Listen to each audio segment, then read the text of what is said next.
धामी सरकार के शक्ति उपासना इंतजाम, सभी जिलों के प्रमुख मंदिरों में सांस्कृतिक कार्यक्रमों के लिए बजट आवंटन। नवरात्र को नारी शक्ति उत्सव के रूप में मनाने पर फोकस।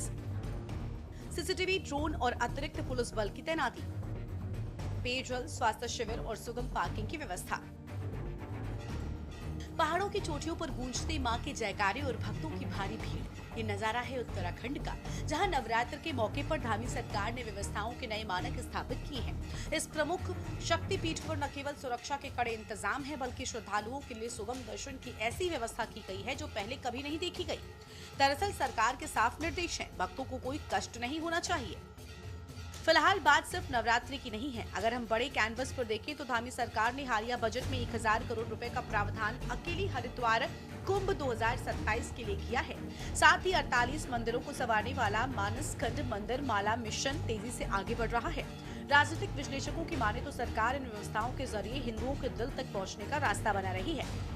मकसद साफ है, 2027 के चुनाव से पहले उत्तराखंड को सनातन संस्कृति का वैश्विक केंद्र बनाना।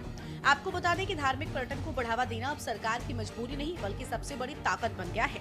शारदा कॉरिडोर से लेकर केदारनाथ, बद्रीनाथ पुनर्निर्माण तक सीएम धामी खुद हर प्रोजेक्ट की मॉनिटरिंग कर रहे हैं। नवरात्र पर की गई ये चाक चौबंद व्यवस्था दरअसल उसी विजन का ट्रेलर है, जिसकी पूरी फिल्म 2027 में रिलीज होनी है। नमस्कार, आप सभी को चैत्र नवरात्रों के शुभारंभ की हार्दिक शुभकामनाएं। आदिशक्ति मां भगवती की आराधना का यह पावन उत्सव हमें शक्ति, भक्ति और सकारात्मक ऊर्जा का संदेश देता है।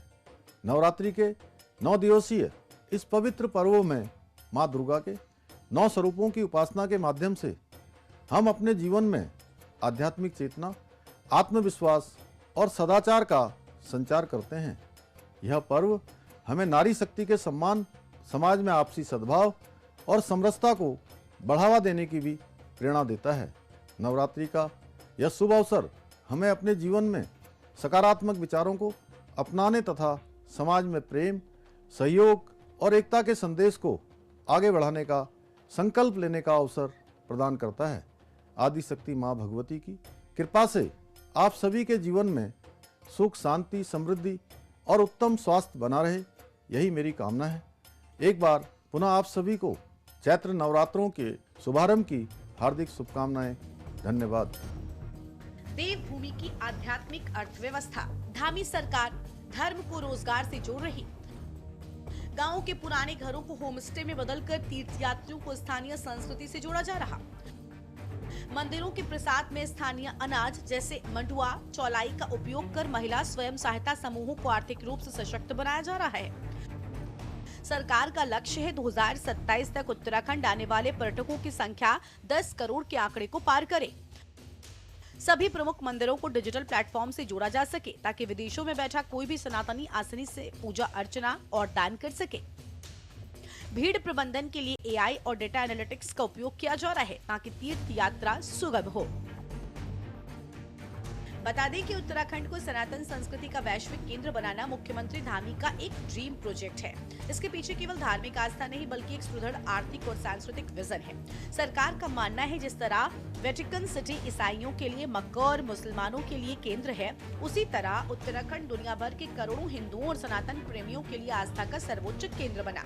काशी विश्वनाथ की तर्ज पर गंगा के घाटों का सौंदर्यीकरण और विस्तार किया जा रहा है, ताकि कुंभ और अन्य पर्वों पर करोड़ों श्रद्धालुओं को विश्वस्तरीय अनुभव मिले।